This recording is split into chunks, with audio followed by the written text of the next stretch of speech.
Murbad new English स्कूलच्या प्रांगणात आमदार किसन कत्तोरे यांच्या हस्ते तसेच तहसीलदार कार्यालयाच्या आवारात तहसीलदार अभिजित देशमुख यांच्या हस्ते ध्वजारोहण करण्यात आले। शासनाच्या केंद्र आणि राज्य स्तरावरील शासकीय योजनेचा लाभ शेवटच्या घटकापर्यंत पोहोचवण्यासाठी तसेच व्यसनमुक्त आणि कॉलेज शाळा शिव्यामुक्त करण्यासाठी सर्वांनी एकजुटीने काम करण्याचे आवाहन किसन कत्तोरे यांनी केले आहे। मुरबाडच्या सर्वांगीण विकासाचा पाया भक्कम उभा राहिला असून जनमानसांना उद्भवणाऱ्या समस्या सोडवण्यासाठी कटिबद्ध असल्याचे आमदार किसन कत्तोरे यांनी सांगितले। केंद्रामधील मोदी सरकार आणि महाराष्ट्रातील फडणवीस सरकारच्या शासकीय योजनेपासून कोणीही वंचित राहणार नाही, यासाठी नागरिकांनी पुढे यावे असेही कत्तोरे यांनी सांगितले। यावेळी शालेय शिक्षक, विद्यार्थी, सामाजिक कार्यकर्ते उपस्थित होते। न्यू इंग्लिश स्कूल शाळेचे निवृत्त शिक्षकांचा आमदार किसन कत्तोरे यांच्या हस्ते सत्कार करण्यात आला।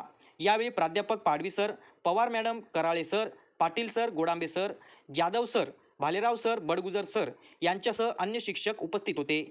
तहसीलदार कार्यालयाच्या आवारात तहसीलदार अभिजित देशमुख यांच्या हस्ते ध्वजारोहण करण्यात आला।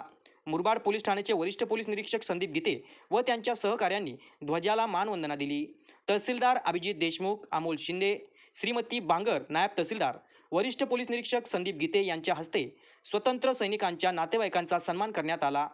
व्यासपीठावर मुरबाड नगरपंचायतीचे मुख्य अधिकारी मनोज म्हसे, सार्वजनिक बांधकाम उपविभाग उपअभियंता संजय कोरडे, गटशिक्षण अधिकारी थोरात हे उपस्थित होते।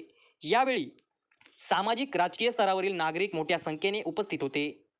नामदेव शेलार, युवा महाराष्ट्र, मुरबाड।